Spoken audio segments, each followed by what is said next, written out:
হে আল্লাহ, আমি এত সৎভাবে চলি, তাও তুমি আমারে এত অভাব দিলা। আমার অভাব শেষ হচ্ছে না, আমি কিভাবে চলবো? আমি শুনেছি আল্লাহর কাছে আশা করলে আল্লাহ মনের আশা পূরণ করে। কোনোভাবে যদি আমার সামনে এক বস্তা টাকা দিতা, তাহলে তো আমার আর অভাব অনটন থাকতো না।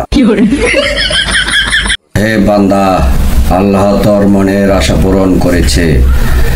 আমি এক বস্তা টাকা নিয়ে আসছি, তুই সেই টাকা নিয়ে বাড়িতে চলে যা। মৌলা ইল্লাল্লাহ।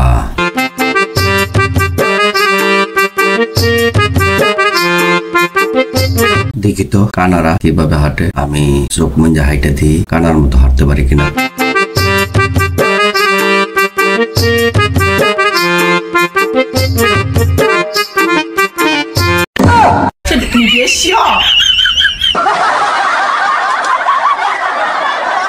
বান্দা, তোরে তো টাকা দেওয়া হয়েছিল, তুই টাকা নিতে পারলে না, তাই তো বলে কানার ভাগ্য ধন মিলে না।